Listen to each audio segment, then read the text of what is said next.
If you were going to write a Bible in order to get people to do what you wanted them to do and to live how you wanted them to live, how would you go about it? What style of writing would you use to get people to listen to you? Now, I don't imagine anyone's going to run out from this program and then start writing their own Bible, but it's worth thinking about as we read the Bible we've received, because the people who wrote it, and we do believe people wrote it, had agendas. One of those agendas was they felt that they had the right way to live, and they wanted everyone to live that way. So what are some strategies you might take? Well, you certainly could write down a whole series of laws and tell people, do this, don't do that, and so on. We know famously of the 10 commandments, although they're referred to as the 10 words or 10 sayings in the Bible itself. The rabbis imagined that the Torah contained 613 commandments. But no matter how many laws you write, you're still going to need to explain them because you have what are called cases. You have a law, but then you have this case. And what do we do in this circumstance, given the law? Well, we'll see an example or two of that in our passage today. A second strategy you could take is you could tell stories. Stories as an object lesson. Here's why you should act this way. Here's why you shouldn't do these things, because here's an object lesson of a story of someone who did it and it turned out badly, or who followed the rules and turned out well. But of course, once you write a story, now you start to develop characters. You have a plot. You have drama. You have conflict. You have resolution. You have something that takes on a life of its own as a narrative. And one of the challenges with stories is that different people read the same story different ways and get a different lesson out of it, because that's how we react with stories. It's an interaction, not just a reaction to what's written.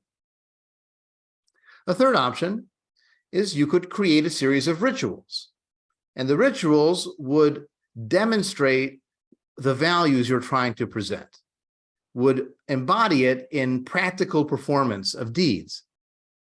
But of course, once you create a ritual, it begins to take on new meaning because it's symbolic. And just as stories can be read differently, symbols can be read very differently. So the last option you have, if you've written some laws, you've written some stories, you've created some rituals, is you can try and resort to exhortation. Do it. Listen. Live how I want you to live. The challenge with exhortation, though, is that you have two approaches. You could say, do it, and here's why, and give a series of reasons. And people may or may not agree with those. Or you can resort to what parents do in desperate moments, and you say, do it because I said so. Do it because I'm in charge. Do it because I know better. And so sometimes the reasons work, but sometimes you fall back on argument, on rhetoric, on a claim to authority. You know that old line about what to do in a law case?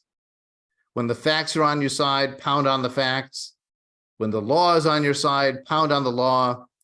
And when neither is on your side, pound on the table. Make noise. Well, we'll see examples of that as well in the Torah passage we'll be looking at today. The Torah portion assigned for this week by the traditional calendar, followed by most Jewish communities, is a Torah portion called Shlach-L'kha, which literally means send or send forth. And what are we supposed to send? Well, remember the setting here. The book of Exodus is about, surprise, the Exodus from Egypt, where the Israelites who have been held as slaves leave Egypt. They make their way to the magic mountain, Mount Sinai, sometimes called Mount Horeb, depending on the source, and they receive a set of laws. And they are told to go to this promised land, the land that had been promised to their ancestors. And so they make their way there. And so we are basically at the end of year one, beginning of year two of the Exodus story. They are on the point of entering the land. And this passage begins with a very reasonable course of action. Yahweh speaks to Moses saying, send agents, literally send men or send people to scout the land of Canaan that I am giving to the Israelite people. Send one participant from each of the ancestral tribes, each one a chieftain among them. Now, why would you want one from each tribe? Because you want buy-in. It's like the idea of stakeholders when you're making a decision. You know, you don't just try to pass a school millage by talking to the school parents. You have to talk to the non-parents in the district and make them understand why it's valuable too. So you need a representative from each of the tribes.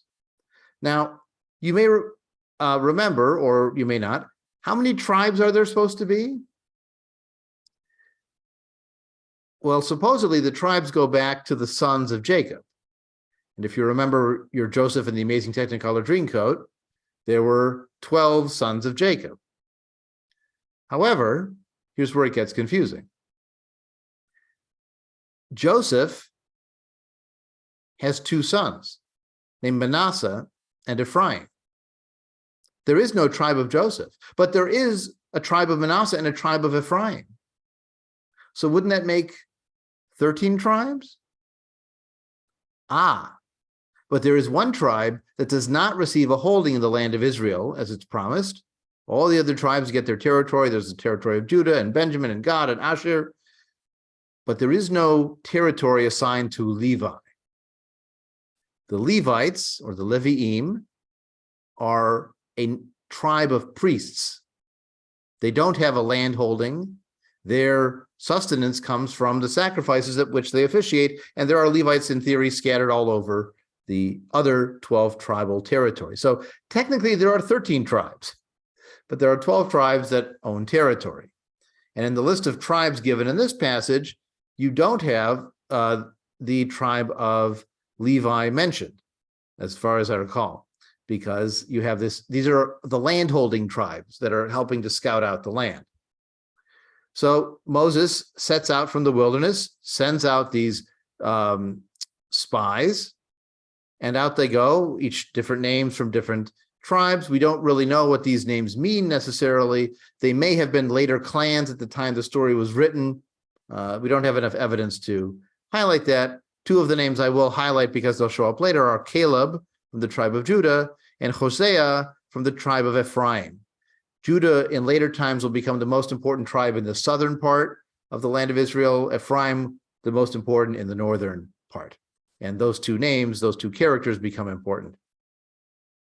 From Zebulun, they send Gadiel, the tribe of Joseph, that is the tribe of Manasseh, so already they're accounting for that adjustment.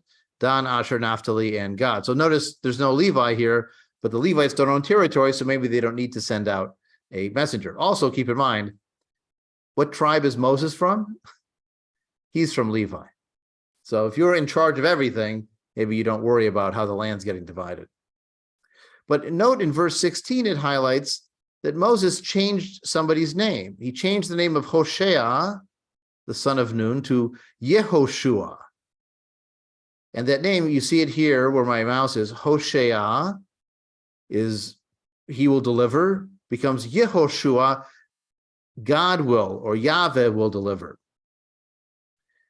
Why would he change the name? Well, often scholars suggest that a name change suggests different traditions being combined. You have in one culture, the character is named this, and another culture is named that, and so you find a name change story to explain how they're actually the same person. So this may be one of those fault lines we see. Moses sends them out to scout the land of Canaan, this promised land. He says, go up to the Negev, the desert, into the hill country. Tell us what kind of country is it? Are the people strong or weak, few or many? Is the country good or bad? Are the towns open or fortified? Is the soil rich or poor? Is it wood or... He has like a checklist of what the spies have to investigate and bring back some of the fruit of the land. It happened to be the first ripe grapes. They went up and scouted the land all the way through to the Negev and to Hebron, and they found Anakites and other people. They reached the Wadi Eshkol. Wadi is like a valley. And there they cut down a branch with a single cluster of grapes. It was so big, it had to be carried on a carrying frame by two of them. think of, like two people carrying a litter, but in this case, it's just a bushel of grapes because they're so big and so heavy. And they also brought some pomegranates and some figs. In fact, that place was named Wadi Eshkol because of the cluster. The Eshkol is the word for a cluster of grapes. So even today, there's a place called Wadi Eshkol, which supposedly is named after this story of where they found the grapes. And notice how many days they were scouting the land? Not 39 days, not 42 days. They were scouting the land exactly 40 days. Can you remember other incidences of the number 40 in biblical storytelling? Anyone remember?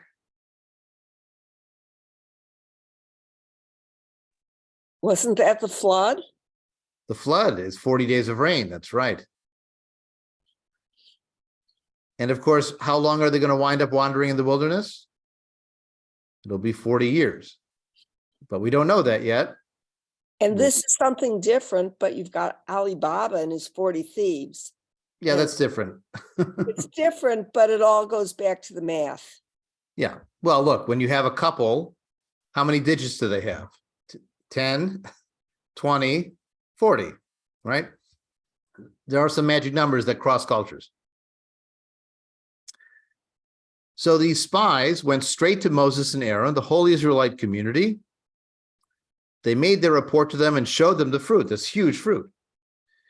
We came to the land you sent us to. It does indeed flow with milk and honey.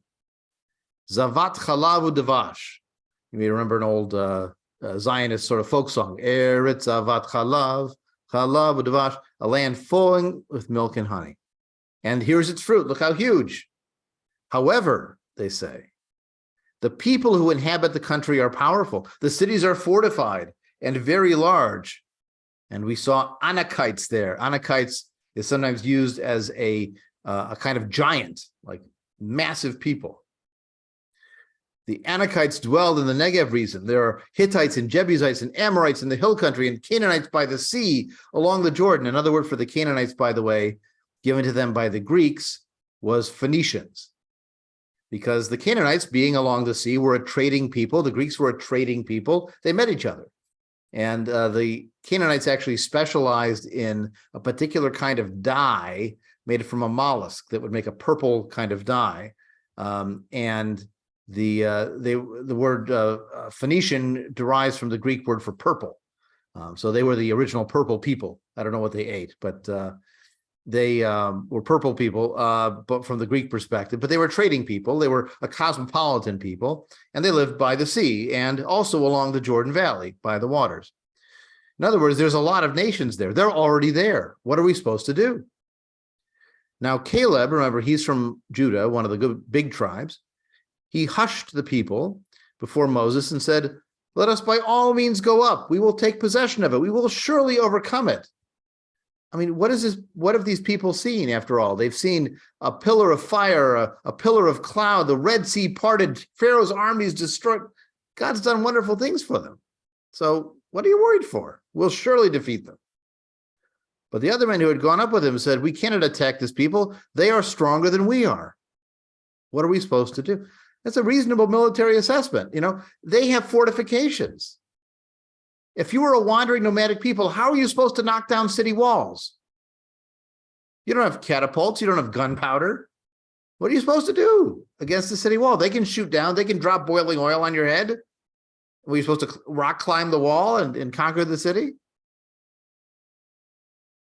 It's a realistic assessment of the military possibilities. And so those people who were afraid spread calumnies among the Israelites about the land they had scouted, saying, "The country we traversed and scouted is one that devours its settlers. If we go in there, it's going to eat us up. The people we saw in it of great size, Nephilim, giants, are there, and the Anakites are part of the Nephilim. We look like grasshoppers to ourselves." I mean, the scale of everything there is so big. It's like the first time the country bumpkin goes into the big city and sees the huge buildings, and he or she feels so small in comparison. Now, remember, our mission through this Torah portion is if you are writing a book to get people to do what you want them to do. And here's a story. Now, we know that the Hebrew God wants them to conquer the land. But what this story is doing is setting up the drama of fear, of practicalities, and of conflict, conflicting reports from the spies. One has confidence that they'll be successful, and the rest of them are afraid of what's possible. So we'll see how the lesson plays out. We also see that fear is contagious as we move on to chapter 14. The whole community breaks into loud cries. The people are crying that night. All of the Israelites railed against Moses and Aaron. If only we had died in the land of Egypt, he shouted at him, or if only we would die in the wilderness. Fighting and trying to conquer and fear is worse for them than imagining death, even as slaves in Egypt, even wandering in the wilderness. Why is Yahweh taking us to a land to fall by sword? Our wives and children will be carried off. Wouldn't it be better for us to go back to Egypt? You see what this story is doing? It's presenting what happens when you lose faith. What happens if you don't trust God? And these people have gone so far as to say, we wish the Exodus had never happened. All those wonders, all the freedom, all the discovery, all the revelation, none of it. Why the tape backwards? Go home, because home is Egypt. That's what we know. Put us back in our safe slavery. So the object lesson the authors are trying to get out here, I would read, as we'll see, is fear is contagious, and fear will make you say things that you don't necessarily want to say if somebody's listening. They said to each other, let's go back. Let's go back to Egypt. Then Moses and Aaron fell on their faces before the assembled congregation of Israelites. And Joshua, son of Nun, and Caleb, son of Jephunneh, of those that scouted the land, they tore their clothes, a sign of mourning, and they exhorted the whole Israelite community. The land we traversed and scouted is an exceedingly good land. It says in Hebrew, Tovah haaretz ma'od ma'od. It is very, very good. If pleased with us, Yahweh, our God, will bring us into that land, the land flowing with milk and honey, and he will give it to us. Only you must not rebel against Yahweh. Have no fear of the people of the country. They are our prey. Their protection has departed them, but Yahweh is with us. Have no fear of them. There's a Bob Dylan song called With God on Our Side. If you haven't heard it, go look it up and have a listen. It's the argument of armies throughout time that God is with us. God is on our side. Abraham Lincoln actually had a very ecumenical approach to it, and I believe his second inaugural address. He said that both sides read the same Bible, pray to the same God. Each one invokes his aid against the other, and time will tell who's right in that conflict. So he at least accepted that both sides are calling for God's sanction on their side. But this is what religious armies and religious cultures and religious societies do. They assume God is on their side. It's their way of accepting the fearful casualties that take place, the risk of dismemberment and disease and death that has been part of every war.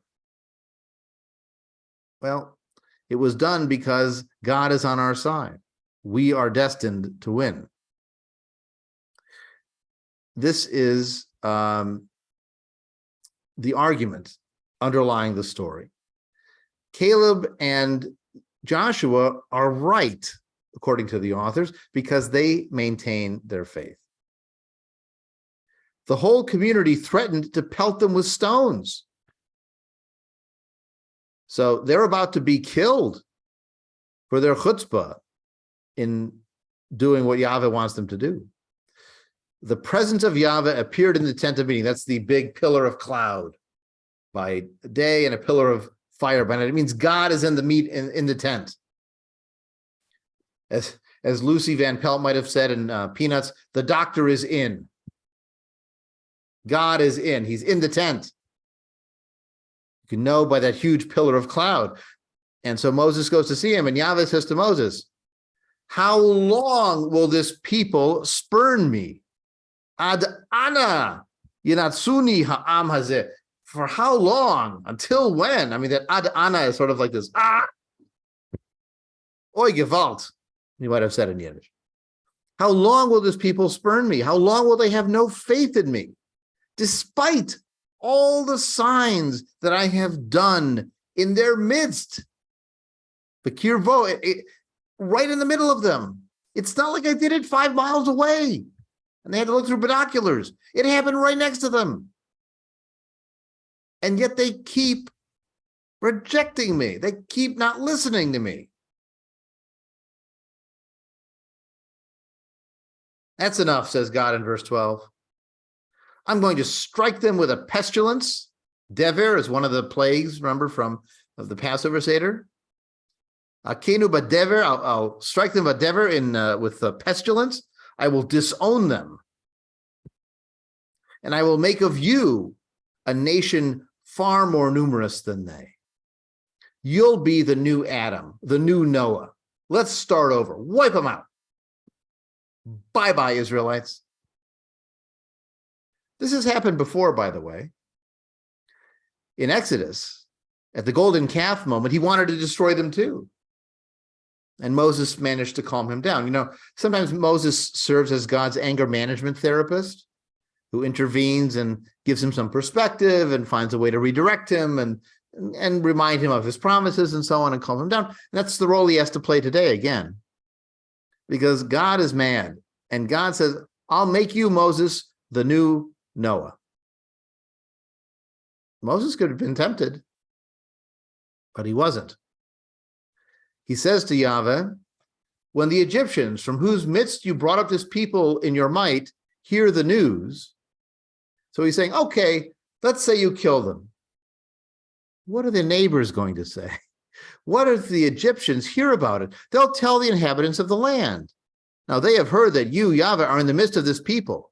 You appear in plain sight when your cloud rests over them, and you go before them in a pillar of cloud by day and a pillar of fire by night. If you slay this people, the people that your name is connected to, if you wipe them out, the nations who have heard your fame will say, it must be because Yahweh was powerless to bring that people into the land promised to them on oath, that he slaughtered them in the wilderness. You'd be a failure. Worse than that, people would gossip about you and say you were weak.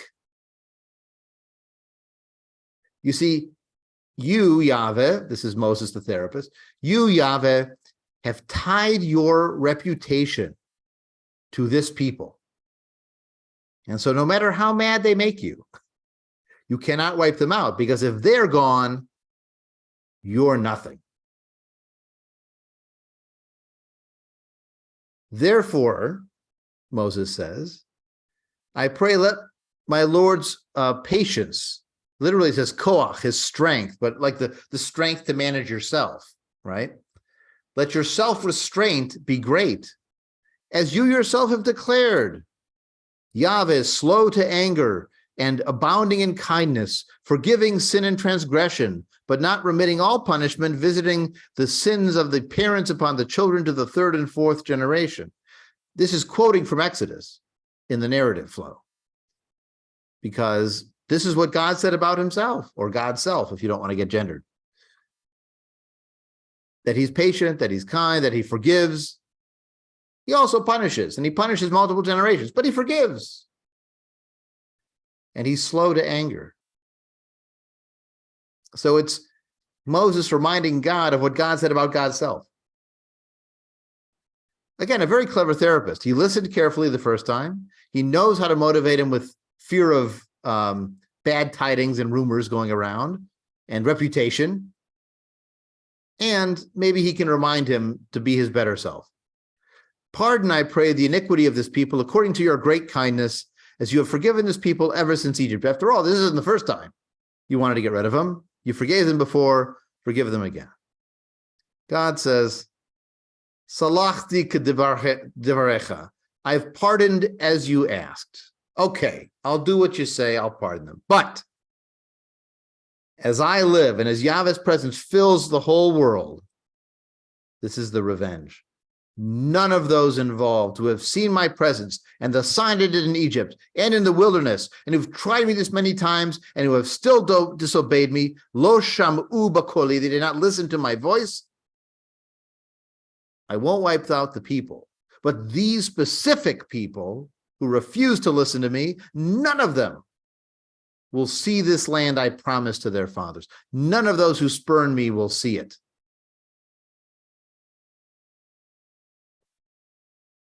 A context for this passage. Many scholars believe that the final form of the Torah was actually put together around the time of the exile in Babylon, say between 586 and 500 BCE.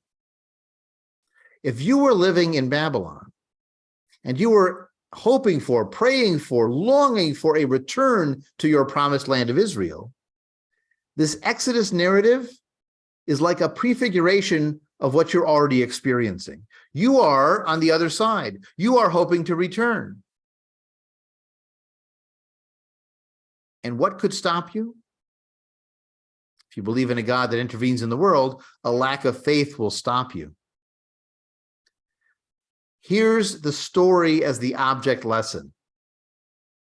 Those people, those spies, those Israelites that said, no way, there's no way we could get back and conquer that land. Guess what happens to them? Their children might make it, but they are going to die in the wilderness. So if you're sitting in Babylon and you're wondering, how much longer? How much longer? Don't doubt, because you'll wind up like these spies. Here's the story as the exhortation, as the object lesson. But, in verse 24, my servant Caleb, because he was imbued with a different spirit and remained loyal to me, him I will bring into the land that he entered, and his offspring will hold it as a possession. Now the Amalekites and Canaanites occupy the valleys. Start out tomorrow, march into the wilderness by the way of the Sea of Reeds. Start moving. But you're marching not toward the land. You're marching to the wilderness. You're going back to wander some more. God further said to Moses and to Aaron, how much longer will this wicked community keep muttering? Like, I only have, yes, I'm slow to anger, but I only have so much patience here. All right, they want to complain. I've listened to them this time. Say to them, as I live, I will do to you just as you asked me to do. Just as your words landed in my ear, as you talked in my ear, it says, thus I will do to you. You wanted to die in the wilderness? Voila! All you men who recorded in your various lists from the age of 20 and up, those who muttered against me, not one will enter the land I swore to you except Caleb and Yehoshua, except for Caleb and Joshua, because they maintained their faith. But everyone else, you get to die in the wilderness. Your children who you said would be carried off, those I'll allow to enter. They will know the land that you rejected. But your bodies will drop in the wilderness, while your children roam the wilderness for not 39 years, not 42 years, for 40 years, suffering from your faithlessness until the last of your carcasses is down in the wilderness. So they were there. It was year 2. And now they're going to have to wander for another 38 years for the rest of them to die out. Now, I don't know how many of you remember the Odyssey, the story of Odysseus. Odysseus is very close to the land of his birth and of his kingship, the island of Ithaca. And then one of his followers opens a bag of winds and blows the ship off course. But he's that close, he could see the lights of his home island before he's blown away. This is the same. The people are at the point of the land they're about to enter, and they blow it. And now they have to wander for another 38 years. Now, thank goodness for our backs, we people who have to carry Torah scrolls, they don't give you a lot of detail about years 3 through 39. Those are just, meanwhile, and then it jumps forward to the end of that magic number. But the premise of the narrative is the more you're unfaithful, the longer you're going to have to wait. That's, again, the object lesson. You bear your punishment for 40 years, corresponding to the number of days, 40 days that you scouted the land, a year for each day. Thus you will know what it means to thwart me. Another object lesson. Don't mess. Mess with the bull, you get the horns. I, Yahweh, have spoken. Ani, Yahweh, dibarti. Sounds a little bit like Oz, right? I, the great and powerful Oz, have spoken. This is the authority peal. Do so because I said so. Thus I will do to that wicked band that has banded together against me in this wilderness. They will die and be finished off. And as for the agents who he sent to scout the land, who caused the whole community to mutter against him, they died of plague by the will of Yahweh. Of all those involved in scouting the land, only Joshua and Caleb survived. The words were repeated. The people were overcome by grief. Now they regret it. Early the next morning, their fighting force went out to the crest of the hill country saying, okay, now we'll go. Let's go. We'll fight. Okay. We were wrong. Moses said, what are you doing?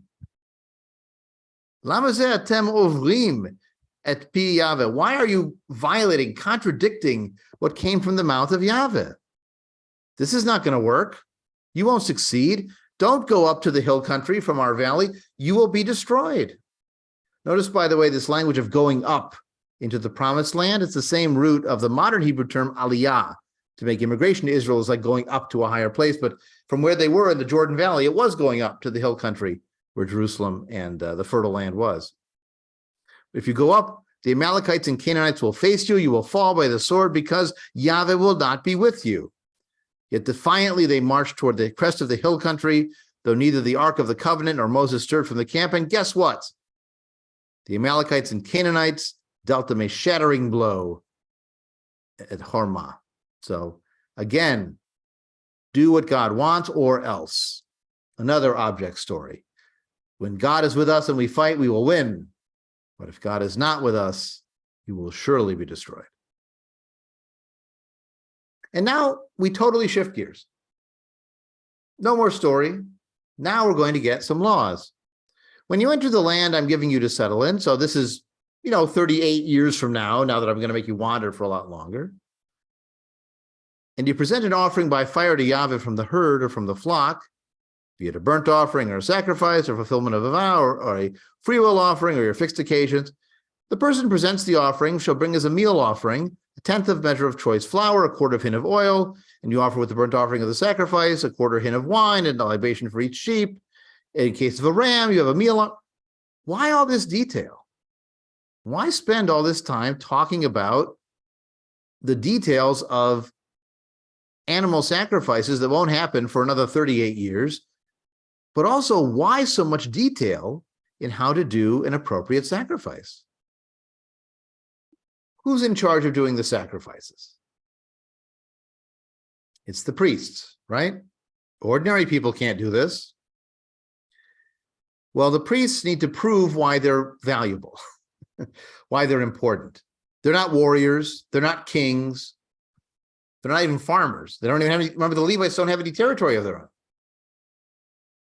So their contribution is the ritual, is the performance of the ritual in the precise way that the God wants it done. They're the ones who read the text. By the way, they're the ones who probably wrote the text.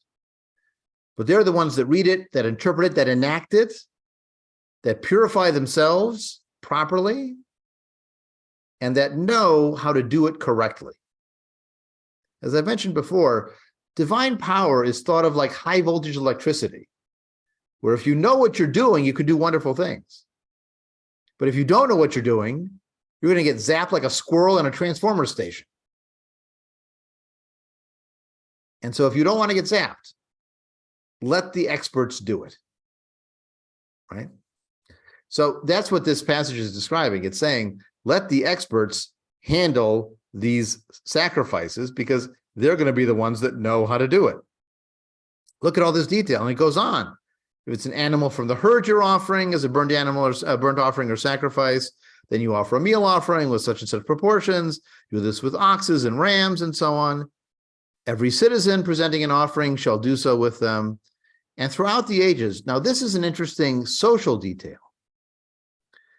The stranger, the ger, one who resides temporarily, who is living among you and with you, if they want to present an offering by fire to Yahweh, because there's no separation of religion and government here. If you're living in the territory of the Hebrews, your official city, state, national God is this God Yahweh. And so if a stranger is living with you who's not from your people, and they want to present an offering to Yahweh, as you do it, so they will do it. Kasher ta'asu ken yaseh. Just as you do it, they will do it.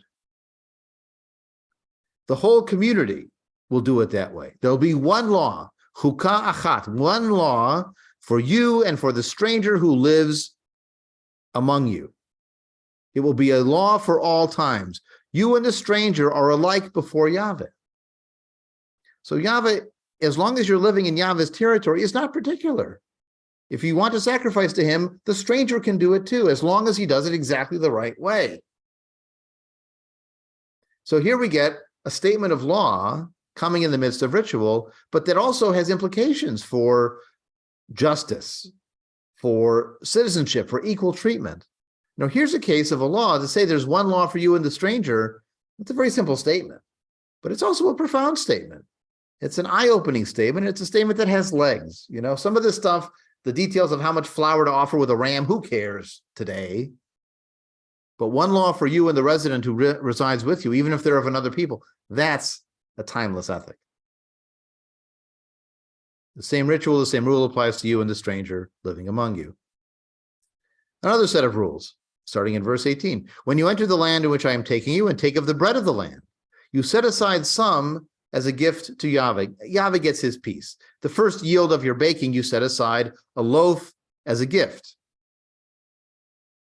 In fact, the word for that part you set aside is the challah. Like we think of the word challah as a, egg-based bread. In fact, the challah is a little piece of the bread that's burned up in the oven.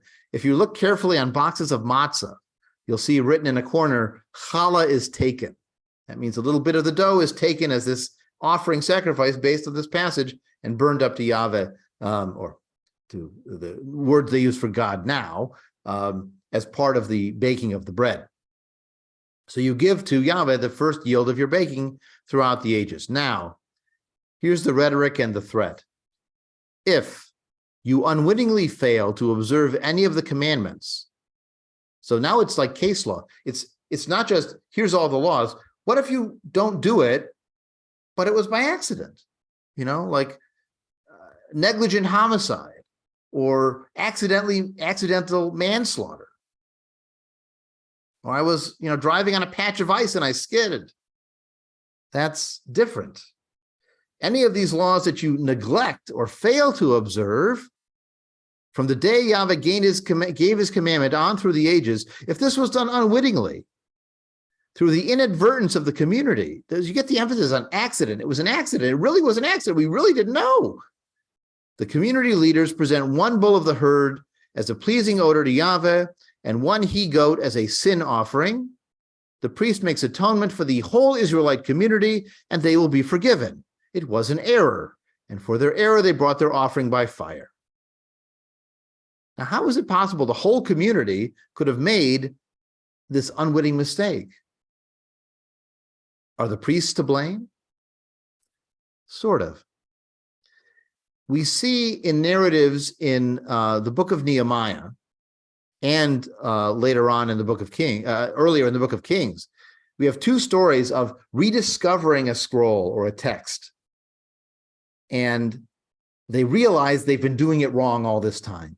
They haven't been doing the Passover the right way in the book of Kings. They haven't been doing Sukkot the right way in the book of Nehemiah. And then they perform that the way it's been prescribed in the text.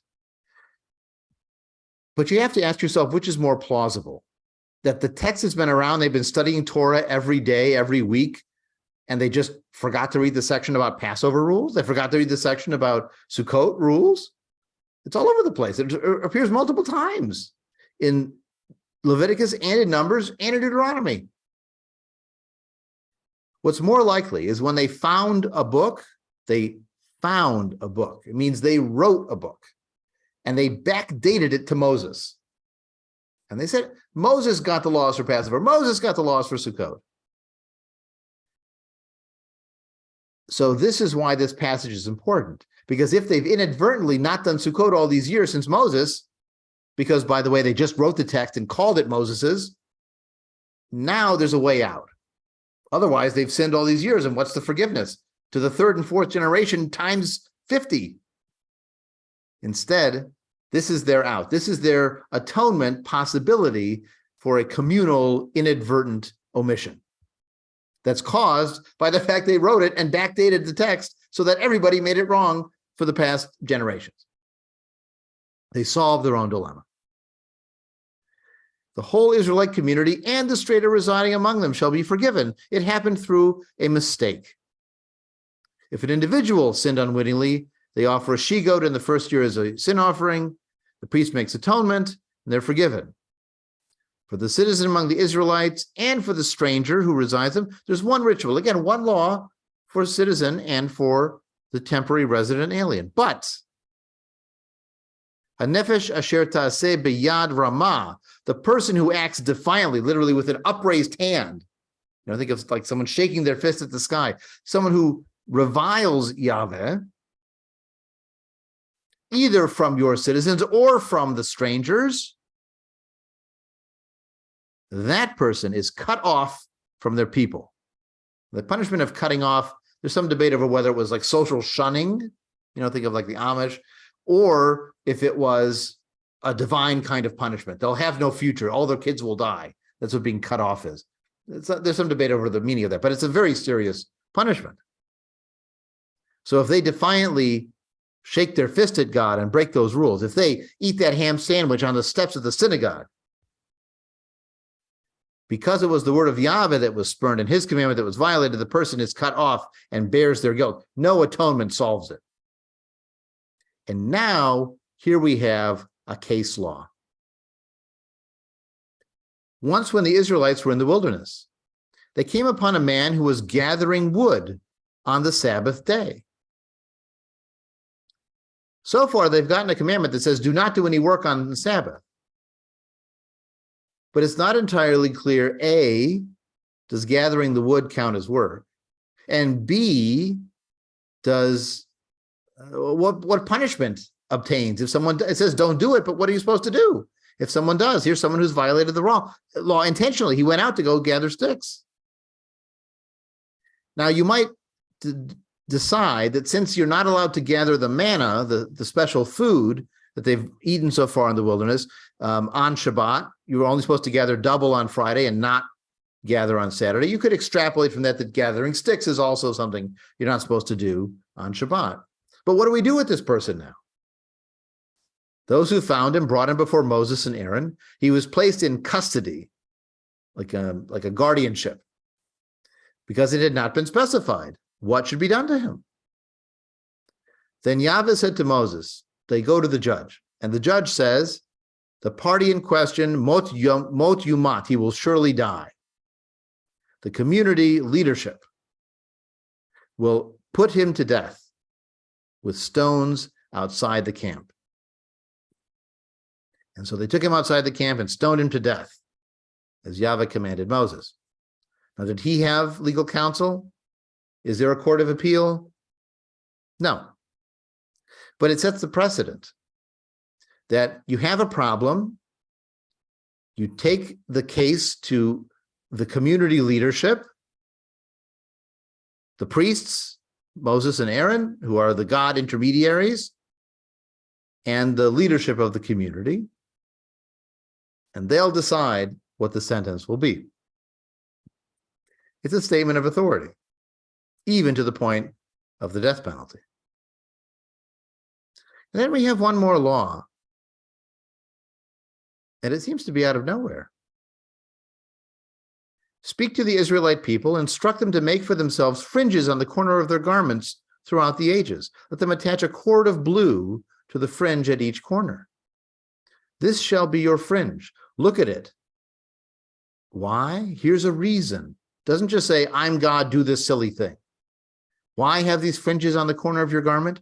Look at them. Uzachartem, and you will remember all the commandments of Yahweh, and you will observe them. V'asitem otam, you will do them, so that you do not follow your hearts and your eyes in your lustful rage. It actually uses the word zonah, like a whoring after your impulses.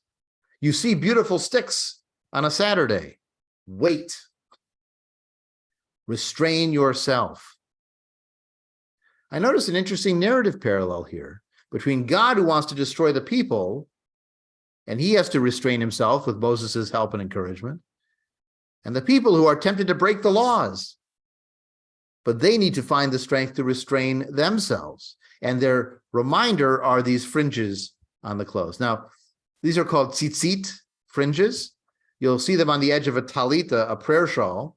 But often, Orthodox men will wear them as sort of a miniature talit, what's called a talit katan, and they have little fringes at the bottom. In times of persecution, those were often tucked in, but nowadays you'll see them hanging out as a public sign of their observance of the commandments. But again, the goal is to remind you to observe the commandments.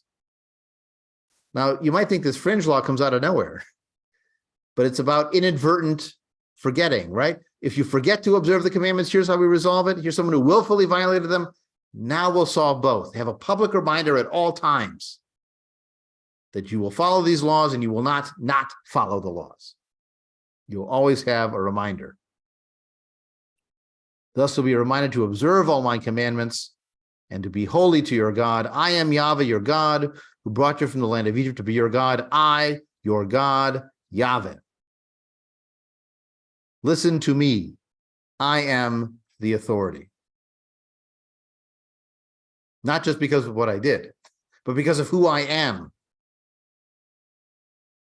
Do so because I say so. And observe all my commandments, not just these in this one chapter, but all the commandments that I give you. It is a bit of the great and powerful laws. But it's also a statement of powerful self-assertion. One of the interesting challenges for humanistic Jews reading these stories is that, first of all, we don't believe a God wrote them. Second of all, we don't believe in absolute authority. Third, we don't believe the events described here ever happened. They're later mythology created to explain things. They're priests writing stories about the power of their God so that the people will listen to the priests, because the priests are the only ones allowed to talk to the God directly in the tent of meeting, the tabernacle, the Holy of Holies. They are the authorized intermediaries, and you have to go through them. But look what happens when you don't do the right thing, when you don't have faith, like the spies or the elder generation that has to die out in the wilderness.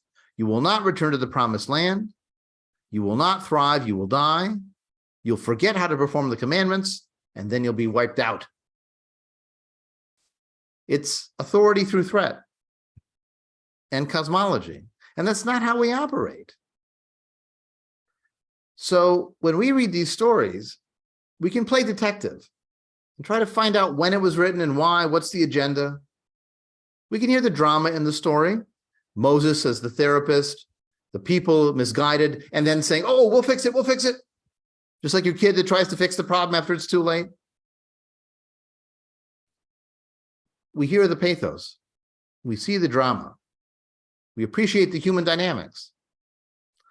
But we're also willing to say some things are wrong. One law for the stranger and the citizen, great. Atoning for wrongdoings by sacrificing an animal, no.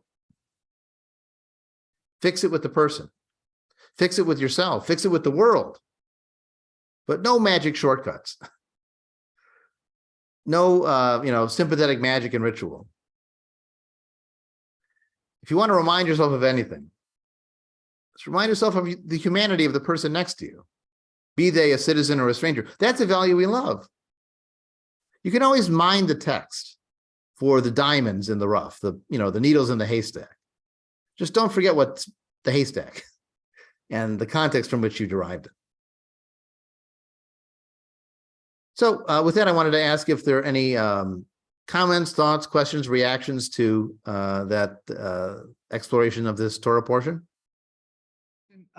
So what you're saying is that historically, did the priests indeed collect animals to sacrifice and then keep? Was that like their payment for being priests? And then they kept them and ate them? Or what happened to these sacrificed animals if indeed they were sacrificed? Okay, so sometimes you would sacrifice a part of the animal, and then what was left would go back to the person. Sometimes you would devote the entire animal to the sanctuary, and then part was sacrificed and part went to the priests. Occasionally, you'd have a sacrifice where the entire thing is burned up. You just burn it till all the meat's gone, and then God gets all of it, but the people don't get any. Okay. And sometimes you would devote an animal to the sanctuary as like a gift. It's like a free will gift to the god, but guess who gets the benefit of the use? So, right. The priests live on this sort of taking their proportion of the first the wheat offering that it describes, when you're baking bread. Now we burn it up, but back then you brought the wheat and you gave it to the priest. So they live on their percentages. So that's an actual, it was a practical it was practical and actual, and priests lived from these sacrifices. Well, remember, according to the layout, they didn't have any land, right? Right, exactly. They weren't one of the 12 tribes that got land. So they had the 13th group, yeah. Right. Now, if you were cynical, you would say the priests wrote this text to begin with. They could have given themselves land, but they maybe it evolved, they didn't have it, and they're sort of justifying it afterwards. But they're setting up a system where they get a percentage. And, when you say it like that, it sounds a bit like the mafia, right? Right. Now, you could call it taxation.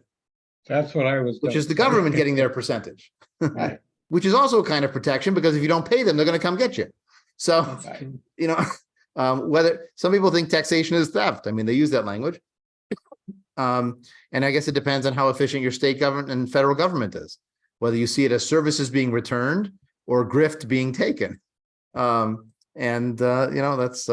depends on your maybe your political party or your assessment of government efficiency. So the priests were a powerful group because they were the intermediaries between you and God.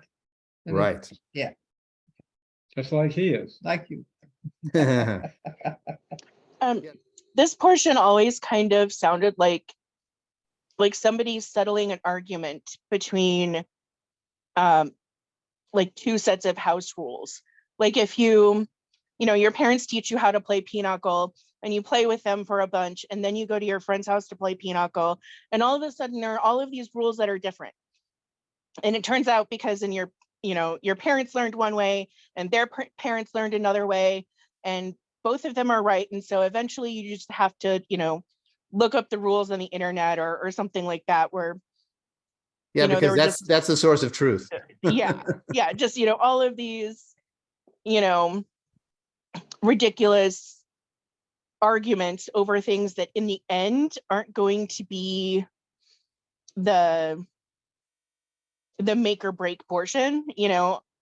Should should your, should your fringe be 5 inches or 5.5 inches, or should it be whatever? Like, that's not the point, but people get hung up on it. So instead they just were almost like fed up and said, okay, fine, this is the rule and this is just what you're going to do. Yeah, it's sometimes called the narcissism of small difference, where you make the small difference it's such a big deal.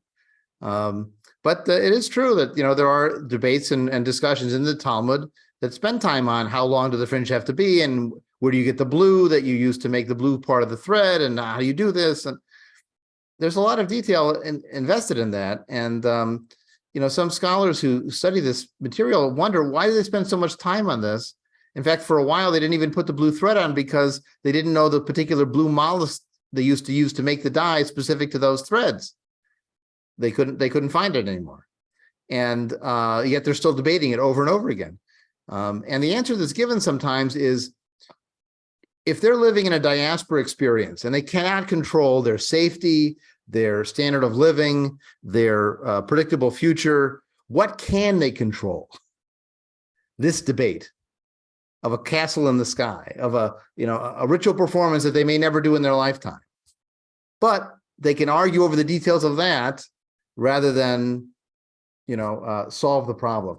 I mean, I've been there sometimes on our membership committees, where we're spending a lot of time arguing over a slogan, or how we're, what's the messaging, or we're crafting a letter, and that's going to, but the way people join the congregation is word of mouth and reputation and positive experience, not a slogan.